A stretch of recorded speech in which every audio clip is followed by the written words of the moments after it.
तर हाय मित्रांनो, आम्ही आले बाहेर फिरायला. तर मी तुम्हाला एक गंमत सांगणार आहे माझ्या मैत्रिणीबद्दलची. आणि ती गंमत अशी आहे, म्हणजे ज्या टायमाला मी इन्स्टा वगैरे काहीच वापरत नव्हते, तर तिने मला सांगितलं होतं की बाबा, तू एवढी बाहेर वगैरे राहते, तर तू इन्स्टा वगैरे का नाही वापरत? तर मी म्हणलं नाही, आमच्या घरच्यांना आवडत नाही वगैरे वगैरे असं. तर ती म्हणले काय नाही होत, मी तुझी रील पण काढून देते.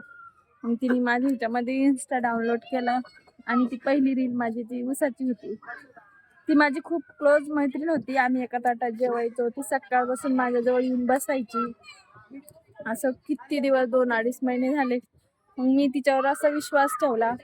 मग माझे फॉलोअर्स वगैरे चांगले वाढले.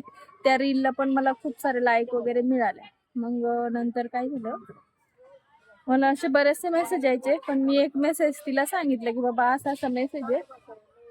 तो म्हणजे मी तिला दाखवला, तर तो मेसेज असा होता की एक म्हणजे एक दादा होता, एक माणूस होता असंच म्हणायचं थोडक्यात. तर तो म्हणला की तू एवढं सगळं स्ट्रगल करते, तर तुला काही मदत हवी असेल तर मला सांग, मी देईन. किंवा तुझे मुलं कोणत्या शाळेत असेल किंवा त्यांची फी वगैरे भरायची असेल तर मी तुला मदत करेन, भलाई तू माझ्याशी बोल, नको बोलू.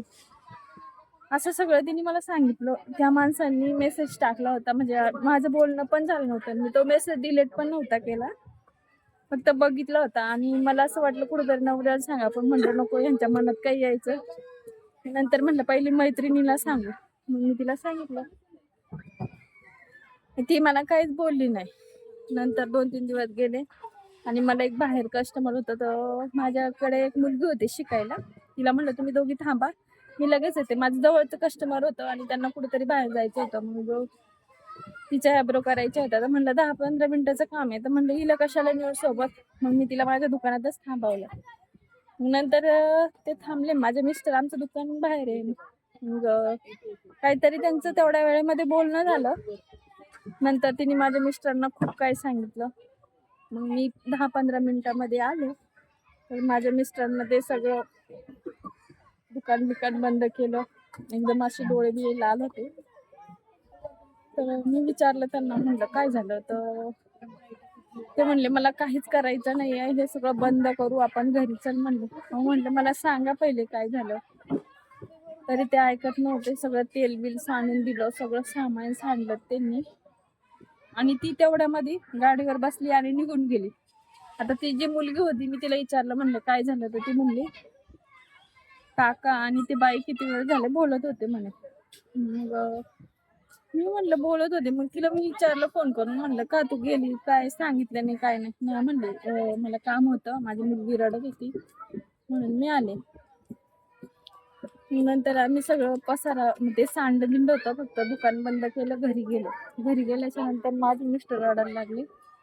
मग मी म्हणलं काय झालं सांगा. तर ते म्हणले की तुझ्या मैत्रिणीने सांगितलं की इन्स्टावर एक माणूस असा आहे की तो तुला 50 लाख रुपये देतोय आणि तो म्हणतोय की माझ्याबरोबर पळून चाल वगैरे वगैरे, असं भरपूर काय काय सांगितलं. मग मी त्यांना विचारलं की तुमचा माझ्यावर विश्वास नाही आहे का? ते म्हणले विश्वासाचं नाही म्हणे, पण तिने मला असं सांगितलं म्हणे तुला याच्यासाठी फोन वगैरे दिलाय का, असं तसं. जेव्हा मी पहिले व्हॉट्सअप पण वापरत नव्हते, पण तिच्या यानं मी इन्स्टा वापरायला लागलो होते. नंतर माझ्या भावाला फोन केला, बरंचसं भांडण वगैरे झालं. मग मी म्हणलं ठीक आहे, तुम्हाला तिने एवढं सांगितलं ना, आपण तिला फोन करू. मग त्यांनी म्हणलं की लाव म्हण तिला फोन, तुम्ही काय काय सांगितलं. मग मी त्यांना हा मेसेज पण दाखवला. नंतर मी ते डिलीट, म्हणजे त्या माणसाला ब्लॉक करून टाकलं. आणि नंतर मग तिला फोन केला. तर तिला म्हणले ताई तुम्ही ह्यांना काय काय सांगितलं? तर ती म्हणली मी कुठं काय सांगितलं. मग त्यांनी काय केलं, म्हणजे मला वाटावं म्हणून तिने असं असं सांगितलं. त्यांनी गणपती हातात घेतला आणि म्हणले की हिने मला असं असं सांगितलं. ती डायरेक्ट ना कबूल होऊन गेली. म्हणजे माझी एवढी घट्ट मैत्री होती तिच्यासोबत आणि तिने माझ्यासोबत असं काही केलं होतं. पण बरं, नवऱ्यानं सगळं मला विचारलं. एखादा म्हणजे काय त्याच्या डोक्यात आलं असतं, माझ्या डोक्यात काही टाकलं असतं तर भलं मोठं प्रकरण झालं असतं किंवा आमचा संसार पण तुटला असता. तर सांगायचं तात्पर्य एवढंच आहे की कुणावर विश्वास, मी तर पहिली गोष्ट दोस्ती करणं सोडून दिले. तर कोणावर दोस्ती पण ठेवू नका, मैत्री पण नाही. मला 2 मुली आहेत, मी त्यांच्यासोबतच जास्त असं बाहेर वगैरे फिरायला जाते. आणि मला आवडतं, दोस्तीत काही इंटरेस्ट नाही आहे, कारण कुणावर विश्वास ठेवायचा भरोसाच नाही आहे. त्यामुळं नो दोस्ती. माझ्या 2 मुली आणि मी फुल एन्जॉय.